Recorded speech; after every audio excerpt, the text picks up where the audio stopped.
بسم اللہ الرحمن الرحیم۔ سورہ بقرہ کی آیت نمبر 133۔ ام کنتم شہداء اذ حضر یعقوب الموت اذ قال لبنیہ ما تعبدون من بعدی قالوا نعبد الہک و الہ آبائک ابراہیم و اسماعیل و اسحاق الہ واحدا ونحن له مسلمون۔ ترجمہ کنز العرفان۔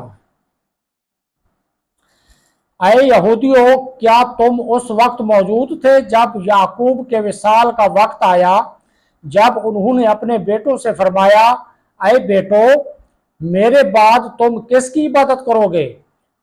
تو انہوں نے کہا، ہم آپ کے معبود اور آپ کے آباء و اجداد ابراہیم اور اسماعیل اور اسحاق کے معبود کی عبادت کریں گے، جو ایک معبود ہے اور ہم اس کے فرمان بردار ہیں۔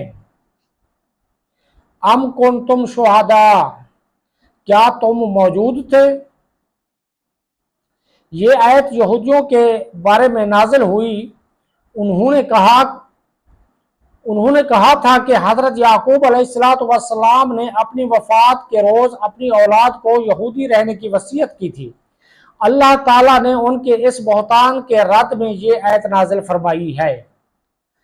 آیت کے معنی یہ ہیں کہ اے بنی اسرائیل، کیا تمہارے پہلے لوگ حضرت یعقوب علیہ السلام کے آخری وقت ان کے پاس موجود تھے، جس وقت انہوں نے اپنے بیٹوں کو بلا کر ان سے اسلام و توحید کا اقرار لیا تھا، اور یہ اقرار لیا تھا کہ جو آیت میں مذکور ہے، وَإِلَٰهَ آبَائِكَ، اور تمہارے باپ دادا کے معبود حضرت اسماعیل علیہ السلام کو حضرت یعقوب علیہ السلام کے آباء و اجداد یعنی باپوں میں داخل کیا، حالانکہ آپ علیہ السلام حضرت یعقوب علیہ السلام کے حقیقی والد نہ تھے۔